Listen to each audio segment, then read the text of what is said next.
हाथी और चतुर खरगोश की कहानी। एक वन में चतुर्दंत नाम का महाकाय हाथी रहता था। वह अपने हाथी दल का मुखिया था। बरसों तक सूखा पड़ने के कारण वहां के सब झील, तले या ताल सूख गए और वृक्ष मुरझा गए। सब हाथियों ने मिलकर अपने गजराज चतुर्दंत को कहा कि हमारे बच्चे भूख प्यास से मर गए, जो शेष हैं मरने वाले हैं, इसलिए जल्दी ही किसी बड़े तालाब की खोज की जाए। बहुत देर सोचने के बाद चतुर्दंत ने कहा, मुझे एक तालाब याद आया है। वह पातालगंगा के जल से सदा भरा रहता है, चलो वहीं चलें। 5 रात की लंबी यात्रा के बाद सब हाथी वहां पहुंचे। तालाब में पानी था। दिन भर पानी में खेलने के बाद हाथियों का दल शाम को बाहर निकला। तालाब के चारों ओर खरगोशों के अनगिनत बिल थे। उन बिलों से जमीन पोली हो गई थी। हाथियों के पैरों से वे सब बिल टूट फूट गए। बहुत से खरगोश भी हाथियों के पैरों से कुचले गए। किसी की गर्दन टूट गई, किसी का पैर टूट गया, बहुत से मर भी गए। हाथियों के वापस चले जाने के बाद उन बिलों में रहने वाले क्षत विक्षत लहूलुहान खरगोशों ने मिलकर एक बैठक की।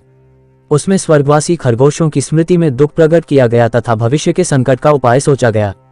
उन्होंने सोचा, आसपास अन्यत्र कहीं जल न होने के कारण ये हाथी अब हर रोज इसी तालाब में आया करेंगे और उनके बिलों को अपने पैरों से रौंदा करेंगे। इस प्रकार 2-4 दिनों में ही सब खरगोशों का वंशनाश हो जाएगा। हाथी का स्पर्श ही इतना भयंकर है जितना सांप का सूंघना, राजा का हंसना और मानिनी का मान। इस संकट से बचाने का उपाय सोचते सोचते एक ने सुझाव रखा, हमें अब इस स्थान को छोड़कर अन्य देश में चले जाना चाहिए। ये परित्याग ही सर्वश्रेष्ठ नीति है। एक का परित्याग परिवार के लिए, परिवार का गांव के लिए, गांव का शहर के लिए और संपूर्ण पृथ्वी का परित्याग अपनी रक्षा के लिए करना पड़े तो भी कर देना चाहिए।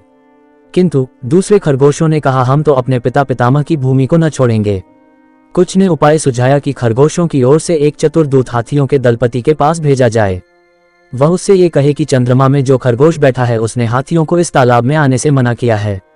संभव है चंद्रमा स्थित खरगोश की बात को वह मान जाए। बहुत विचार के बाद लंबकर्ण नाम के खरगोश को दूत बनाकर हाथियों के पास भेजा गया। लंबकर्ण भी तालाब के रास्ते में एक ऊंचे टीले पर बैठ गया और जब हाथियों का झुंड वहां आया तो वह बोला, ये तालाब चांद का अपना तालाब है, यह मत आया करो। गजराज, तू कौन है? लंबकर्ण, मैं चांद में रहने वाला खरगोश हूँ।